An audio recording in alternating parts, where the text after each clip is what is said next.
گیا تھا کہ تمہیں بٹھایا جائے گا، اس وقت تمام اداروں میں بیٹھے لوگوں کی تعریفیں ہو رہی تھی اور ہمیں غدار کہا جا رہا تھا۔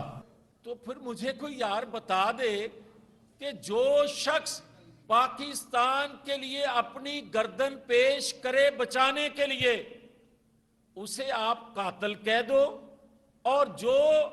قتل کرنے والا ہے وہی مدعی بن جائے،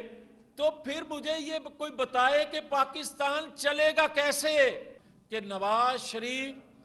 اپنے پر ہونے والے مظالم پہلے بھی معاف کرتا آیا ہے، آج بھی معاف کرنے کو تیار ہے، کر رہا ہے اپنے پر ہونے والے مظالم کے کرداروں کو۔ مگر قسمتی آپ دیکھیں کہ آج وہ تمام کردار 2017 کے تمام کردار ایک ایک کر کے اعتراف جرم کر رہے ہیں، اور ایک ایک کر کے سب اس چیز کا کردار اعتراف کر رہے ہیں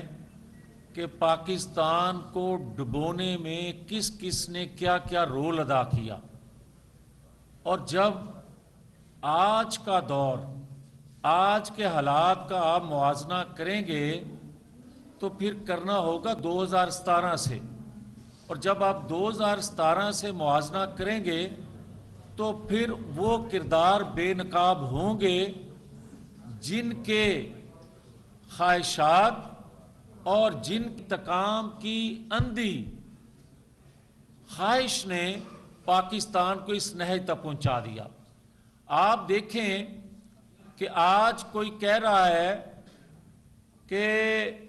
اداروں میں بیٹھے کس کس شخص نے کیا کیا رول ادا کیا، اور سب سے بڑا بینیفیشری جو ہے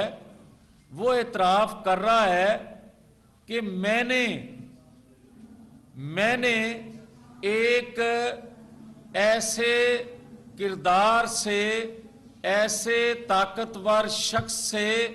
مسلم لیگ کی قیادت کو انتقام کا نشانہ بنایا، کس شخص کو کس کے ذریعے جیل میں ڈالا اور کن کن کرداروں کے ذریعے نواز شریف کو نااہل کروایا، سزا دلوائی۔ تو پھر سوال اٹھتا ہے کہ کیا اگر آپ یہ